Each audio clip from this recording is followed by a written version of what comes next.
Hello everyone and welcome to Sanket Vasani commerce classes. आज हम commerce के एक super important chapter the nature and significance of management को एकदम सिंपल तरीके से समझेंगे। तो चलो शुरू करते हैं। Have you ever wondered how a winning cricket team is built? I mean, think about it. You have to select the best players, schedule their practice, make a strategy for match day. Or let's talk about your college's annual fest. Setting up stalls, planning events, managing the budget. Well, that's not magic. Behind all of this is one powerful concept, and we call it management. So, you probably think that management is a really modern concept, something that only happens in big, fancy companies, right? Well, what if I told you that its roots go back thousands of years?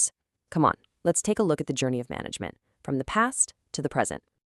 You see, management has always been with us.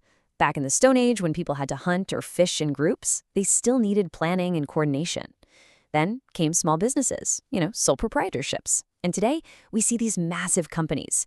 As work got more and more complex, the role of management just became that much more important. So, what's the real difference? Well, in a small shop, the owner can pretty much manage everything on their own. But when a business gets bigger, its problems get bigger too. We're talking capital, production, sales, employees. It's just impossible for one person to handle all of that. And that's exactly where you need a special team of trained, experienced, and expert people. A team we call management. Okay, so we figured out why management became so necessary. But what is it really? What's the exact definition? All right, let's define it. Let's start with the simplest and most powerful definition. Management is the art of getting things done through others. Now, there are three key words here. First, art, which means it's a skill, a craft. Second, getting things done, completing the task. And third, through others, because you can't do everything by yourself. You need a team. Now, another definition says that management's job is to achieve the predetermined objectives of a business, that is, the goals you've already set. But here's the most important part. How do you do it? Well, in minimum time and cost. And that really just means efficiency. Getting the best results in the least amount of time and money is what effective management is all about. And now we come to George R. Terry's definition, which is super important for your exams, so pay close attention. According to him, management is a process that plans and controls 6 specific things. And these 6 things are famously known as the 6 M's. Come on, let's check them out in detail. So these are the 6 M's. To make it simple, just imagine a large textile factory. Men refers to its employees. Machine means the machines that make the cloth. Material is the cotton or thread.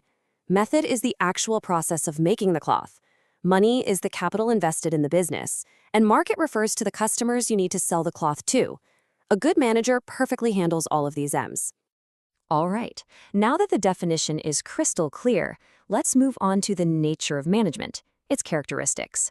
Seriously, these 7 points are the absolute heart of this chapter. And from an exam point of view, they are extremely important. So full focus right here. So management has 7 key characteristics. It's a universal process, meaning it's everywhere. It's goal-oriented, which means every action has a purpose. It's a group activity, because it's all about teamwork.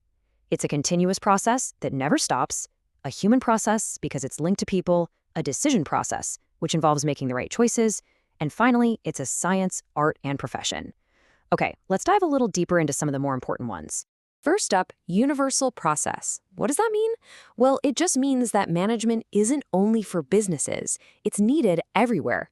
Whether you're managing a school, running a hospital, planning for the Indian Army, or even organizing the Durga Puja festival in your locality, you always need planning, organizing, leading, and controlling.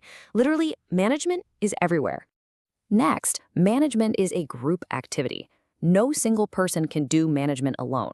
It always involves 2 or more people working together to achieve a common goal.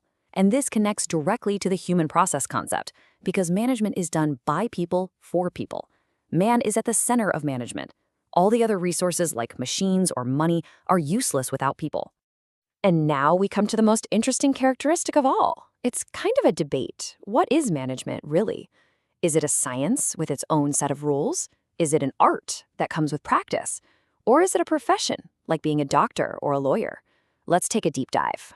Okay, check this out. You could say management is science because it has its own rules and principles. But it's also an art because you need skill and practice to apply those rules in real life. And now it's also becoming a profession because managers today get professional training, just like a doctor or a CA. So the big takeaway here is this. Management isn't just one of these things. It's a unique blend of all three. Whew, we've covered a lot of ground. So before we wrap things up, let's do a quick revision of all the key points. Let's see how much you remember. So what did we learn today?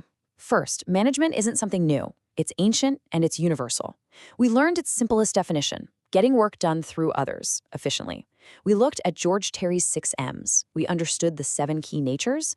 And finally, we saw that management is a perfect mix of science, art, and profession. And now it's your turn. I want you to think for a second and tell me in the comments below, which nature of management do you see the most in your school's principal? Is it group activity, decision process, or maybe universal process? Let me know in the comments. I'll be reading every single one. So that was our explainer on the nature and significance of management.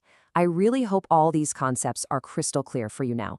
If you found this helpful, please hit that like button and make sure you subscribe to Sanket Vasani Commerce Classes for more chapters.